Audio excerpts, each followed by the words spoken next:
The weekend is here again. I'm excited to have the the league back. I don't know why. Week is boring. It's one of the most boring weeks you can ever find. You put on your TV and there's really nothing exciting apart from I think yesterday when we saw the English team, do one over the Italians. But Saturday, Sunday, the weekend is here across Europe. Massive games. But I think all eyes will be on the APL this Saturday exactly at 4:30 p.m. And there are big games in the APL. I mean, City taking on Brighton. There's United going all the way to Sheffield as well. Big game in its own right, but the big one. These two clubs have a lot of history. I remember the days of Mourinho and Arsene Wenger. Lots of things to talk about. But the two teams have had mixed bag of fortunes. Chelsea will be hosting Arsenal at the Stamford Bridge. They seem to have, hit some good run of form. Their last game, they scored 4 goals. Arsenal, on the other hand, seem to be on the ascendancy, and they don't look like they're stopping anytime soon. They did one over Manchester City, but this is a totally different game altogether. Let's look at this game from the perspective of Chelsea. How do you expect this game to go, or how do you expect Mauricio Pochettino to approach this game? Okay, now when the season started, of course, if you were touting the favorites to win the league, let me draw closer to you. It was inevitable that you can't take out Arsenal because of their exploits last season. They were on fire. They were practically the longest, those who stayed at the summit for the longest period. In fact, one of the longest in the history of the Premier League, but they couldn't have the balls to actually claim the title. So this season, you take out City, the next, when we even did our previous preview to the season, we added Arsenal to it. But when the season started, they didn't really start in the way we expected them. But as time goes on, they have been able to oust some of the things that was more or less like hindering them. That was one of them was City. They had not been able to beat City for how many games? Over 5 games. Especially Arteta himself had not been able to beat his boss, and they were able to in the Premier League. Exactly. Of course, the FA Cup, they've been able to do one over them in the semi-final, and also in the Community Shield. So Arsenal were able to oust that, and that was able to give them so much confidence. You watch the team, you watch the progression. In the beginning, we were like, okay, bringing in a players like Kai Havertz, and also what would be the fate of Partey with the Declan Rice coming in. And then last season, since we didn't have Gabriel Jesus playing the majority of the season, what was going to happen? And there was Edin Ketia, there were lots of players. But as time goes on, they've been finding their mojo. Trossard has fit perfectly into it. Arteta now has squad depth. If you talk about squad depth, up front he has so many players to choose from. Trossard is on fire. You can bring Kai Havertz in at any point in time. Odegaard is there. Defensive midfield is very solid. On the other hand, with Chelsea, it was a team that we know they had to actually tear down the Champions League winning team of 2021. Last season, there was a mass exodus. A lot of players had to go out, from their goalkeeper all through to Kai Havertz, that is their top scorer. A lot of the players had to come in, and there were so many, I'll call them rookies. A lot of the players are not well-known players, had to come in. Some of them are players with just hype. Some of them with relatively, should I say, moderate success. A new coach had to come in, and they had to also bring it. In fact, the whole midfield is new. It's a whole new midfield. Now, they start the first match with Liverpool. It was a very intense game. We're expecting, okay, Chelsea can do something. But as time goes on, one of the things that was really bothering them was goal scoring. They were not able to put a lot of the goals at the back of the net, and they kept on sinking. And we're like, what is the best formation for Chelsea? Because they tried 3-5-2, they tried 4-3-3, they tried 4-2-3-1. Enzo Fernandez has been rotated in the midfield several times. But in the course of the season, it's like they are trying to find their rhythm. The past 2 games, they've been scoring. And that was one thing that was usurping them.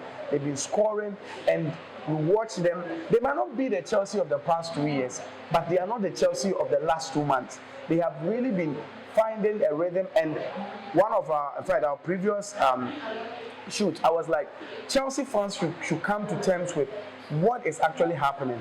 This is the normal cycle of every team. Every team has hit its lowest point, and if the team is able to accept the fact and understand that success will not chase you for a very long time, or it is not indefinite.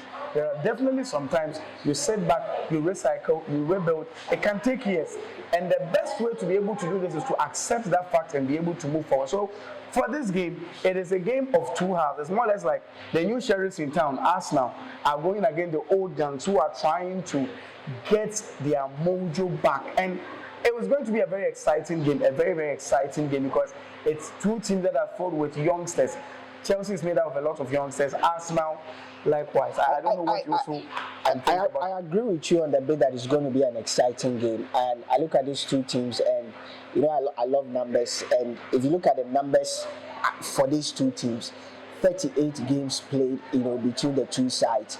Why would I be saying? So we are doing the past 38 games actually. Yeah, the past 38 games that have been played against the two sides. Chelsea have won 15, Arsenal have won 14, 9, so have ended up in a draw. It's a very close encounter. And look at these two teams. For Chelsea, in the past five games that they've played, they've won their last 3 games. They beat Fulham 2-0. They went all the way to they beat Burnley by 4-1. That's about their biggest scoring this season. On the other hand, Arsenal's biggest win, in my honest opinion, is against Manchester City. They beat them by 1-0. Yeah. Arsenal in their last 5 games have won 3, lost 1, drawn 1. Chelsea in their last 5 games have won 3, drawn 1, lost 1. So on hindsight, the two teams, are equally. Even it has to come to their clean sheets. The two teams, one has 4, one has 3. Goal is just 16-11. The two teams are balanced, but I want to look at, before we even go, I want to look at it from a tactical point of view. Arsenal will know how they will approach this game. Yeah. For me, one of the revelations of the season has been Declan Rice. Yeah. His ability to progress the ball has been excellent. And anybody who has watched Arsenal, everything good in the midfield of Arsenal revolves around Declan Rice. Then it's what is it called? Gets to Martin Odegaard, who eventually becomes the distributor and literally the contributor in the team. But if you watch their transition play, you have to be impressed with what Arteta has done with this team. So Arsenal, for me, are the informed team in the Premier League right now. Yes, you may say the stats and the numbers favor both teams because it looks like head to head is practically the same, but Arsenal are on a pretty good form because they are playing well. The team is set. They've added a couple of other players into the team that have even made them much more stronger. So for me, Arsenal's problem has always been the fact that the ability to put the ball at the back of the net. Their defense this season has been very solid. They are not conceding too many goals when they play this season. But then again, if you look at Chelsea, at the start of the season, they were struggling, but now it looks like they found form. Raheem Sterling has found form. Nicholas Jackson has found some form, and they seem to be putting the ball at the back of the net. Chelsea's problem has always been, I've said, they do not have quality. Yes, they signed a lot of players, but out of the over £1 billion players that they've signed, not many of these players will get into the first team of most of the big players. It tells you that there are a bunch of average players that have high price tags. But I think Mauricio Pochettino is trying to find a way to get this team to gel. And I agree perfectly with you that, listen, people should not expect Chelsea to do anything. No. I don't expect them to even be in the top 6. If they end up qualifying for Europe, I think that it will be an icing on the cake. But it's going to be a good game because Chelsea have the momentum behind them. Arsenal also have the momentum behind them. With everything that I'm seeing, with the analysis and Arsenal's ability to transition very well, the ability to rotate with Martinelli, Trossard, Odegaard, Chelsea's ability to go wide with Raheem Sterling and Modric. I'm hoping that Bukayo Saka will be back. If he's not back, it would be an advantage to Chelsea because then they cannot stretch the Chelsea defense. I don't know about you, but I think that this game would end in a draw. I do not see any of the two sides winning. What about you? Now, with these two sides, like you said, what will be your prediction? For me, my prediction like you said, I am expecting Arsenal to have a slim win. A slim win for Arsenal. Yes, the reason is that Chelsea, for defense, you can at least count on them to an extent. But with the attack, I don't want to really blow out of proportion the win they had, because it was, in quotes, against a relatively low team. No, so this is Burnley are struggling though, but then this is to test them against the big guns. Yeah. So now Nicolas Jackson scored a superb goal, very good. You had Raheem Sterling, yes, doing that is having a hand in almost all the 3 goals. Yeah. Okay, now you meet the team that is second. The team that was second last season, and you are able to now showcase what you have. We have Saliba, who has never been dribbled past the whole season. You have a very those for me, I don't buy those. It depends on what you define. Of course, but he came against Haaland. He came against the potent attack of City, and he still wasn't dribbled again. So I am expecting Arsenal to have a slim, because Arsenal's momentum.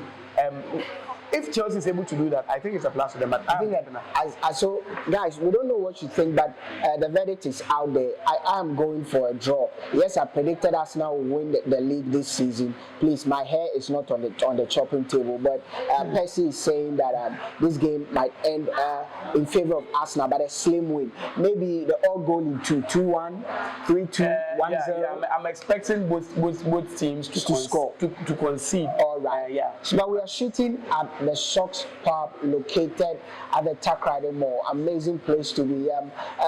They're open 24 hours in a week, 24 hours in a day. Just come by, grab yourself something to drink, grab yourself something to eat. This is Sports 101, our big game preview for the weekend. What is your prediction?